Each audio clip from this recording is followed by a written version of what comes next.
Welcome to the fastest few minutes in sports. I'm your host, Brian Mathis, and we're ready to talk about everything concerning the Indianapolis GAA. First thing you might take notice of is my jersey. I am wearing the Carlo County jersey. This is where my home family is from. And right this year, the Mount Leinster Rangers had a great year, ending their season up in Croke Park. So this is a little shout out to those guys. Well done. The Flood and Kavanaugh family used to play for that club. On to the Indianapolis GAA material. I'm going to save the best for last, but first we'll talk about Health Source versus the Pogues. We saw that game end up in a 2-11 to 2-11 tie. It was a tight game all the way. It was a last-second point by Kieran Connery that might have even been contested by the crowd, but that put it into a tie. Camogie captain Kelsey had a great game, as well as Jacob Wilkes for the Pogues. He scored 1 goal and 4 points. In the game, Clada versus Two Gingers, we see Two Gingers absolutely destroying the Clada team, 5-16 to 3-12. Jeremy Pugh had a great game. He scored 1 goal and 3 points, but on the opposite side, Nick Morgan had his best game of the year. He scored 3 goals and 3 points for the Two Gingers Whiskey squad. Going on to the Connors Good Earth game, we now see Good Earth winning 2-12 to 1-6. In this game, we had a great ankle-breaking move by Andretta Eriksson over our own coach, Brian Shoemaker, making a move to the right, a move to the left, and watching Shoemaker fall to the ground for her score. In this particular game, Todd Klemp from the back line scored a point, and for Connors, Brian Church had 4 points. But in this game, the Connors team was really hampered by the loss of Dave Reardon. And then finally, the breakout game of the weekend, we see Upland beating up Renner's Wreckers by a score of 5-10 to 3-6. Ian Hutchinson for the Upland squad scored really well for the Upland group with 2 goals and 2 points. And Ty Bremer for the Renner's squad, she scored 2 goals for that group. So a great chance for Upland to get back into the win column, get into the league. We're going to see a lot more from Upland come up a little bit in the rest of this episode. After that, we played a terrific Camogie match, and again, where it looked like Team Black Death was going to fall to Team Toby's Turtles. At the end of the game, Team Toby's Turtles defense fell short, and the Black Death won. I would say that it was on the back of Andretta Eriksson, who just took in that ball and scored 2 hand-pass goals in the last minute 30 to go ahead and put Team Black Death up. Great to see those girls out there every week. We look to see more. In here, you'll notice that I'm actually coming to you from a new place. I'm coming to you from the seat of power of the Indianapolis GAA. This is Louie Landman's house. And one of the things that we've been trying to do each week is have an interview with a player or somebody important to the team. And this week, we've got Louie Landman. So he'll be coming up in just a moment.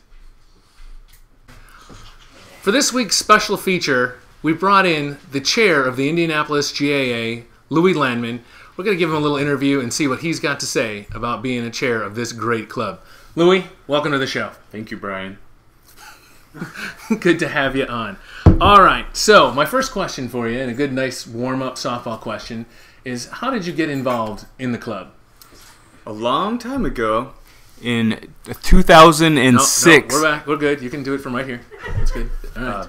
My cousin, Brian Church, invited me and my brother-in-law, Rudy, out to practice.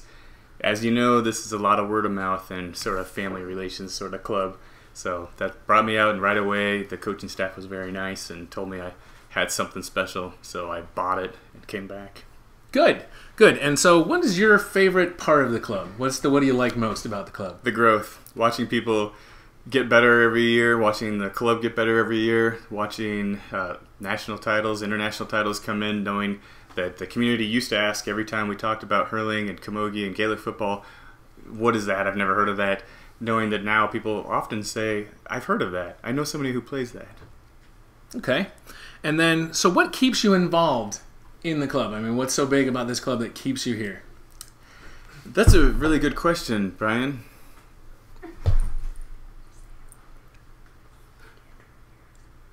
Getting a little help from his vice chair. Because I like the club a lot, and having a leadership role matters to me because there are great people like Andretta Eriksson who do a lot of work and help me get things done, and the people are really great. Good. All right. That's a great answer. Thank you. All right. Moving right along.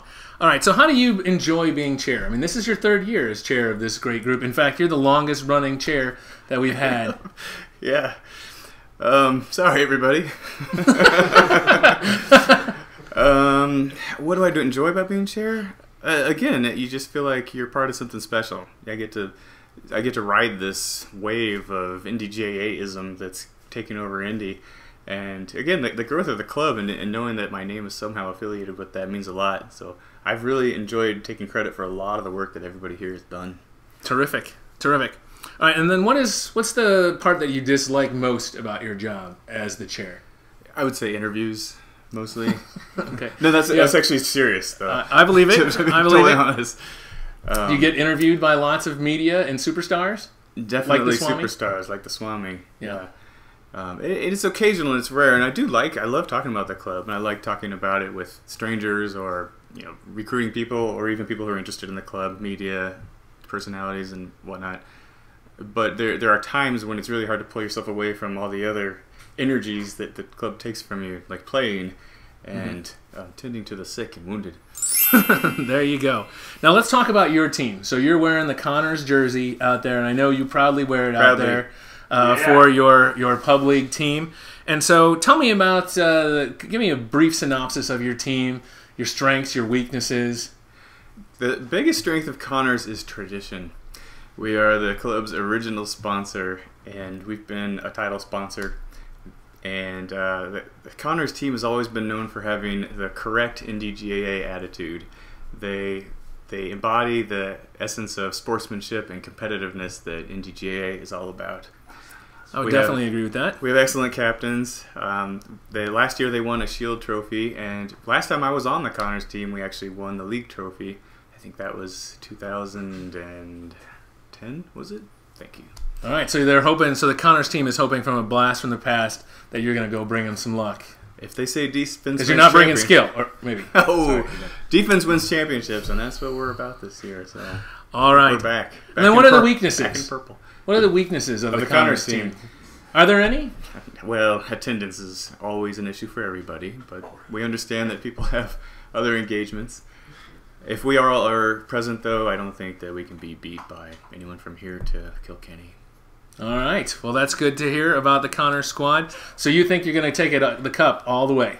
I do. That's my prediction. Right. That's your prediction on the year? Brian, I don't know if you've been looking at the stats. They're right up behind you on the screen. But Connors is #1 in the league. I do. I see that they're at 6-2. Okay. I do see that they're #1 in the league. They had a loss last week, though. We were missing a couple of our good role players. All right. And that helped us get to that loss. But, again, everybody has to step up, and attendance is an issue for everybody. So you're right. We took one. We learned a lot from it, though, and we're going to bounce back next week. All right. And then finally, do you have any final thoughts to leave your adoring crowds? I think I do. I think I have some. It's always good to consult.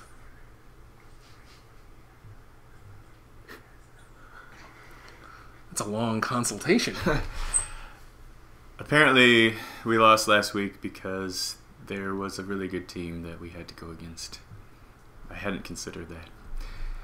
And there was some other people who helped with the board. Is that okay? Yes. Those are my final thoughts. Those are your final thoughts? Well, good. Well, thank you. They're my thoughts.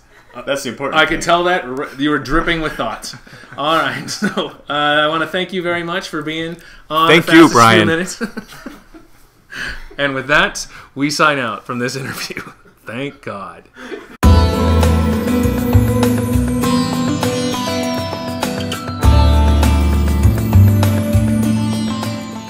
All right, and now on to the Swami.